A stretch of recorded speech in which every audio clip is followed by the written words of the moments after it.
U.S. Space Force establishes first foreign command in South Korea.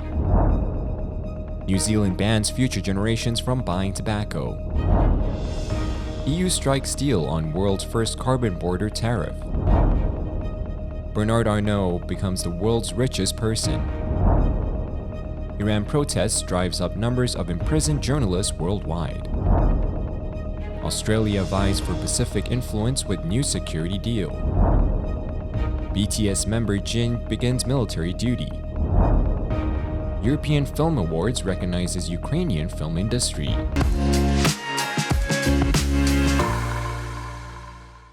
Hello, I'm Jolie. Thank you for joining us on FUNDAY News. It is Thursday, December 15th, and here are your top stories. The U.S. military activated its first Space Force command on foreign soil on Wednesday in South Korea. The U.S. Forces Korea said the new unit, the U.S. Space Forces Korea, will be tasked with coordinating space operations and services such as missile warning, position navigation and timing, and satellite communications within the regions. Reuters said South Korea's Air Force also set up its own space unit this month to bolster its space power and operation capability together with the U.S. Space Force. The United States will establish a component command of the U.S. Space Force at the U.S. Forces Korea. Around 28,500 U.S. troops are stationed in South Korea today under a mutual defense treaty forged after the 1950 to 1953 Korean War ended in an armistice, not a peace treaty. A ceremony to launch the new unit took place at a hangar at Osan Air Base in Pyeongtaek, 65 kilometers south of Seoul, where the U.S. 7th Air Force is based. The U.S. Space Forces Korea Commander Lieutenant Colonel Joshua McCullion said he hoped it would have a deterrent effect. The hope is that they see we are ready. According to a package of new anti-smoking laws that passed Parliament on Tuesday, future generations of New Zealanders will be banned from purchasing tobacco. The suite of new laws include bans on selling tobacco to anyone born on or after January 1, 2009, punishable by fines up to 150,000 or 95,910 New Zealand dollars. The legislation will also reduce the amount of nicotine allowed in smoked tobacco products and cut the number of retailers licensed to sell tobacco by 90% from 6,000 to 600 by the end of 2023. A crackdown on smoking in New Zealand. Plans for a smoke-free generation have been finalized. According to the new laws, people aged 14 and under in 2027 will never be allowed to purchase cigarettes in New Zealand, as the country aims at the creation of the smoke-free generation from 2027. The new rules would have the country's smoking rates in as few as 10 years after achieving its goal of fewer than 5% of the population smoking daily by 2025. The number of adult New Zealanders smoking fell by half over the past decade to 8%, with 56,000 quitting in the past year.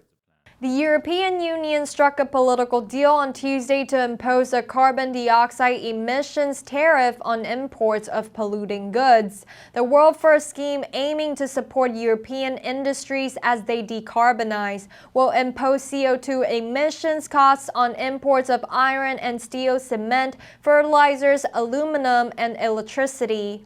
Companies importing those goods into the EU will be required to buy certificates to cover their embedded CO2 emissions. The scheme is designed to apply the same CO2 cost to overseas firms and domestic EU industries.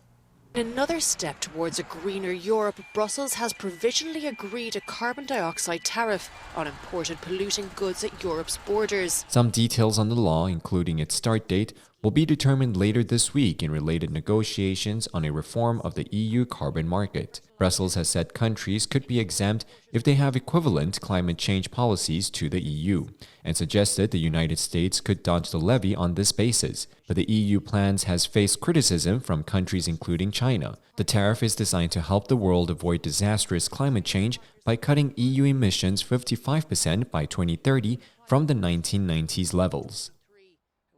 Bernard Arnault, the French tycoon behind luxury goods powerhouse LVMH, surpassed Twitter owner Elon Musk on the Bloomberg Billionaires Index on Tuesday, marking the first time he has topped the list of the wealthiest people. Never before has anyone from France or Europe as a whole laid claim to having the largest fortune on the planet.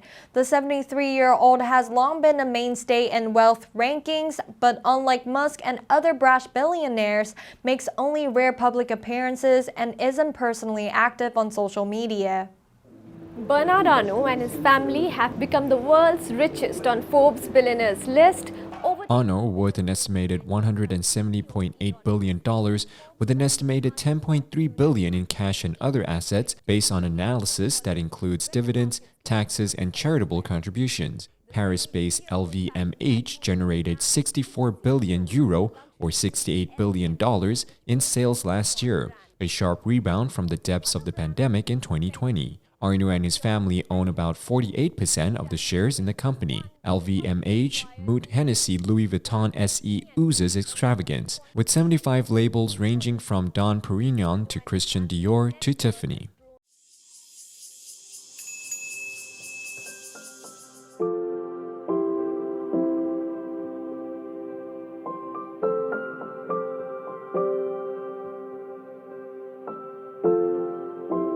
Struck 它是 strike 这动词的过去式 ，strike a deal 就是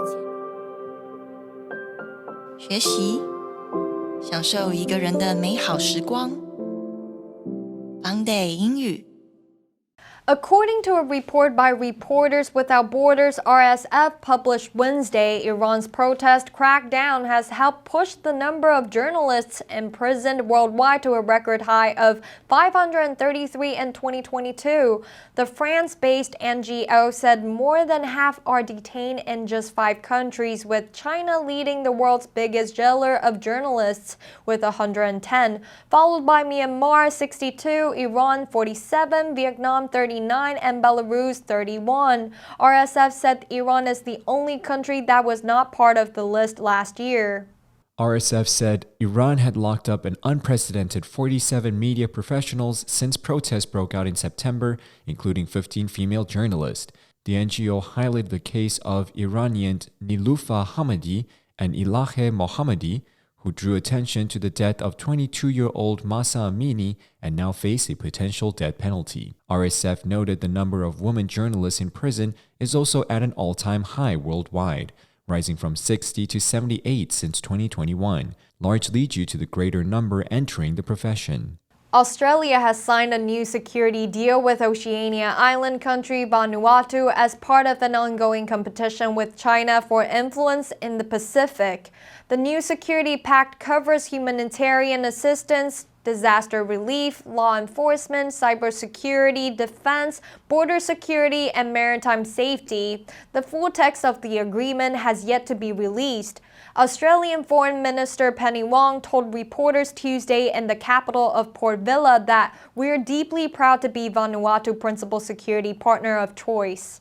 Earlier this year, China signed a security deal with the Solomon Islands, raising alarm in the South Pacific that it could lead to a military buildup. China also tried unsuccessfully to have 10 Pacific nations sign a sweeping deal covering everything from security to fishery. Along with the signing of a new security deal, the delegation led by Wong also took part in a handover of a new wharf and a police boat. The wharf was built as part of Australia's Pacific Maritime Security Program.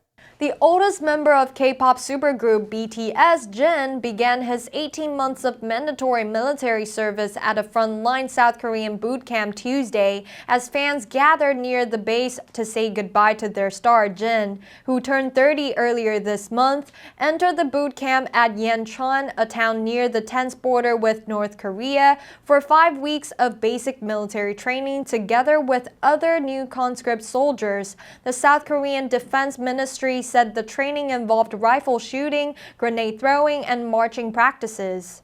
6 other younger BTS members are to join the military in coming years one after another, meaning that the world's biggest boy band must take a hiatus, likely for a few years. The BTS official Twitter account later posted photos showing Jin with other members, likely at the camp, with a message saying, "Our bro, have a safe service, love you." About 20 to 30 fans, some holding Jin's photos, and dozens of journalists gathered near the camp, but a vehicle carrying Jin moved into the camp without him getting out. At this year's European Film Awards hosted in Iceland's capital Reykjavik, all Ukrainian producers were rewarded by Eurimages, the cultural support fund of the Council of Europe, and a show of solidarity with the young and rapidly expanding film industry.